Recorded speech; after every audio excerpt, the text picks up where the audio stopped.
Maayong buntag, Mindanao would like to thank Florence Alejandre of Occasions Event Specialist. No, you can't control yourself any longer. Come on, shake your body, baby, do that conga. No, you can't control yourself. Ang dami na pakamatay! Conga, no, you can't control yourself. Ang dami na pakamatay!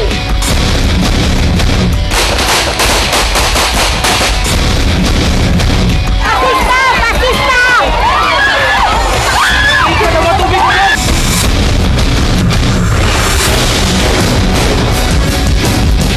May Buntag Mindanao ng Martes, January 29, 2013. Niyan ang mga detalye sa News Patrol.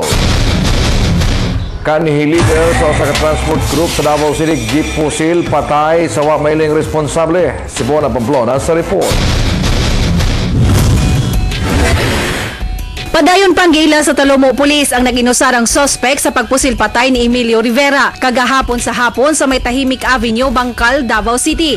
Base sa nakakita, nakasuot og jacket ang sospek ug yatangan ang daan ng biktima diyang pagawas kini sa Tahimik Avenue. Murag nagtindog sa murag yatangan na bitaw niya. Yatangan na niya. Ya pagputok, duha ka buto. Mo lingi ko, paglingi na ko. Bakta siya pa ingon dito. Sa iyang motor, pero wa ko kaklaro. Oo, kaklaro siya nagway, baka nag-jacket mag-itom. Taas tao.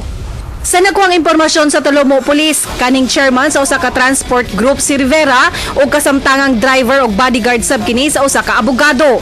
Comprehensive jud ang pag-conduct sa investigation. So dili lang mi mag-focus sa Osaka area, kundi among i-consider tanan para walay areas nga ma-miss. Ginatunan pa sa Talomo Police ang motibo sa pagpatay. Bona Pamplona, ABS-CBN News. Gipreso karon sa Bansalan Police Station na mag-uyab human na maligya o mga baratuhong motorsiklo nga ginudahang karnap. Sunod na Salas sa report. Gipang tanggong sa Bansalan Police Station si J.R. Razonado, taga-Agdao, Davao City. Kauban ang uyab niining si Crisel Pusay, humanadakpan sa mga pulis nga nagabaligya og tulo ka mga Honda XRM sa Bansalan, Davao del Sur niadtong Enero 18 ning tuiga. Modus sa mga dinakpan, mamaligya og baratong motorsiklo sa kantidad nga 15 hangtod 30,000 pesos matag unit sa bukirong bahin sa Bansalan, Davao del Sur. Sa kuha lang, di po gumayon nga kinarnap kay gihatag sa kuha, naaboy papilis sa kumplito man. Naaboy plaka ni ORCR. Tulo sa mga na-recover nga motor, gidudahang taga Davao City ang tag-iya. Ang duha ani nga nakuha namo, gibaligya na niya na nasa tag-iya mismo. Gibaligyaan pa gani og kabaw para lang makapalit. Sa record sa Bansalan Police Station, duha pa ka mga motorsiklo ang natanggong dinhi sa ilahang police station. Busa panawagan sa mga pulis sa mga tag-iya sa mga motorsiklo nga mopatimaw aron nga makuha ang ilang mga motorsiklo ug mapasakahan og dugang kaso ang mga sospek. Gipasakahan na og kasong paglapas sa Republic Act 6539 kun Anti-Carnapping Act ang mga sospek. Rod Ray Salas, ABS-CBN News. Padayon ang pahimangno karon sa pag-asa sa mga residenteng mag-igma tungod kay padayon masinati sab ang epekto sa northeast monsoon o habagat kay posibleng magdala gihapon og pag-ulan. Si Hernel Tokmo sa report. Miabot sa 168 ang mga pamilyang apektado sa pagbaha sa Bunawan sa miaging gabi. Kagahapon, nabisi ang kadaghanan sa pagpanghinlo sa mga balay nga gipanglunopan sa kutob hawak nga kalawmon sa baha. Lakip ang pamilya adlaw, pero maayo na lang nga nabutang dayon nila sa ibabaw sa ilang mga appliances. Alas 11 pa wala na may mga tog yun. Kay namin na mamis panahon niya. Sige lakaw-lakaw sila. Pagka alauna na, nisingit ito akong pag-umangkon diya nga.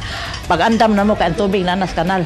Ang ubang namakwit, nagpabilin sa evacuation center. Sama ni Dina Agliday ug iyang duha ka anak sa mga nagpabilin paghihapon sa evacuation center. Tungod sa kanang planta dira karon sa mo sir nga sagingan, nya ang tubig manggod diha sir, walay kagawasan sa tubig nga kanang magulan-ulan or gikan sa bukid, dili siya kagawas. Nag-session mi para ikuan na mo ang sa mga calamity ba among ayuson, ihanay pag-ayo pag-abot sa another one, ready na mi. Sumala sa CSSDO, usa ka balay ang partially damaged atol sa baha. Nagpahimangno ang pag-asa, magpabilin nga makasinati og pag-ulan ng Mindanao ug ubang bahin sa nasod nga dunay pagpangilat og pagpanalugdog. Tungod kini sa epekto sa northeast monsoon, ang kadagatan posibleng makasinati sab og mga dagkong pagbalod.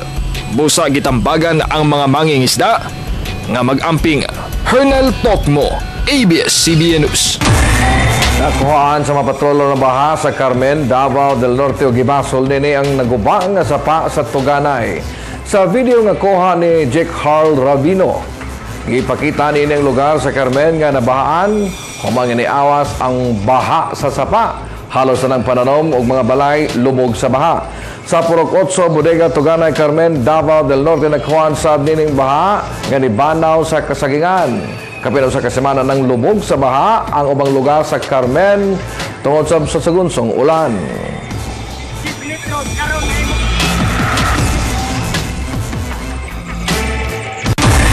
Nagpahimang ng City Health Office sa mga gibahang lugar nga ipabilin ang kahinlo aron malikayan ang pagkasakit.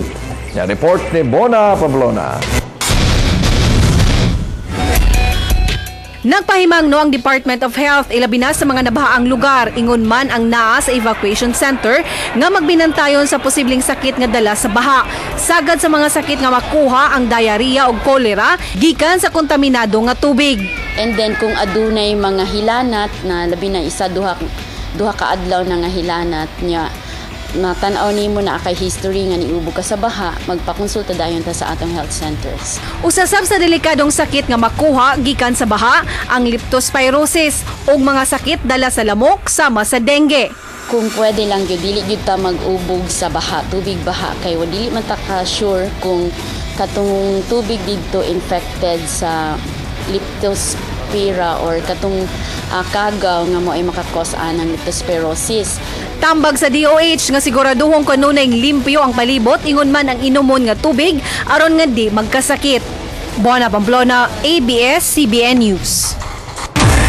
Sa pagbalik sa News Patrol, early registration sa mga eskwelahan sa pampubliko gidagsa sa maginikanan. Og mga residente sa Bangkirohan gibisita sa sagip ka pamilya, dalang regalo atol sa ilang fiesta.